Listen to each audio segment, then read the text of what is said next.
Mike Epps is on tour. I think it's called the We Them Ones.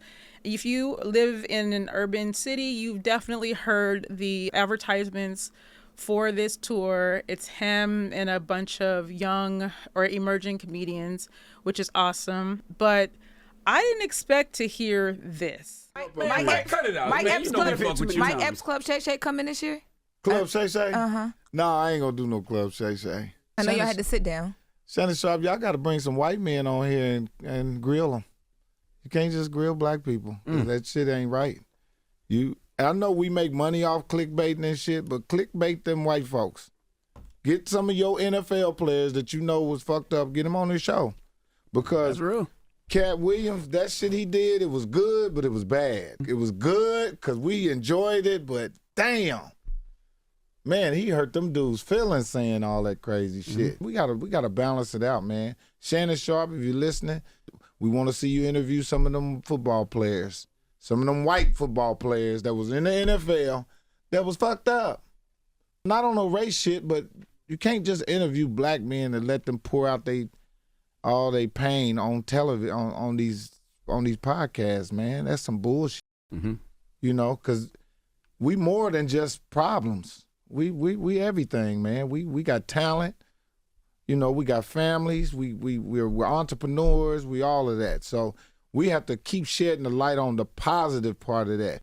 We already got enough negative light. You know, people don't want to hear that shit. But man, let's talk about some positive shit on these. I was shocked, like I said, to hear what Mike Epps had to say about Shannon Sharpe exploiting black people's pain.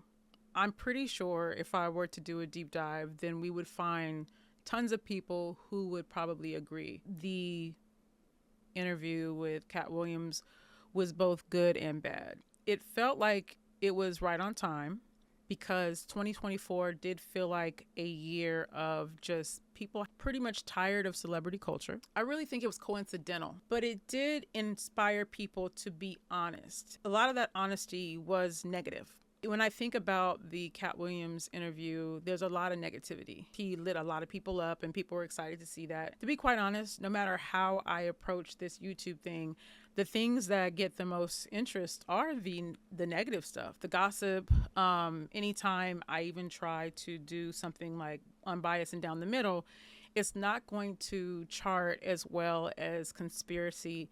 The more egregious, the more over the top, the more just almost unbelievable at times is what the algorithm loves because the people love, right? And this isn't a woe is me segment. What Mike Epps is saying is true.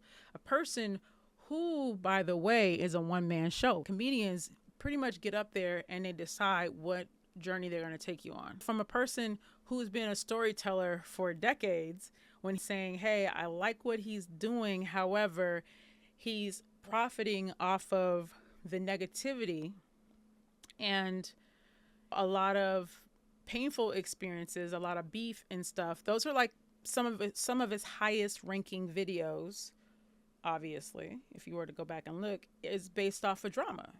And people coming out and talking about their pain, exposing themselves. Amanda Seales went on there and offered up all the reasons why people don't like her, jobs that she lost. I mean, it was hard to watch. And I know that it feels good to get it out, especially when you see so many people speak on your life. If you could have explained it away, you didn't need Club Shay Shay to do it, right?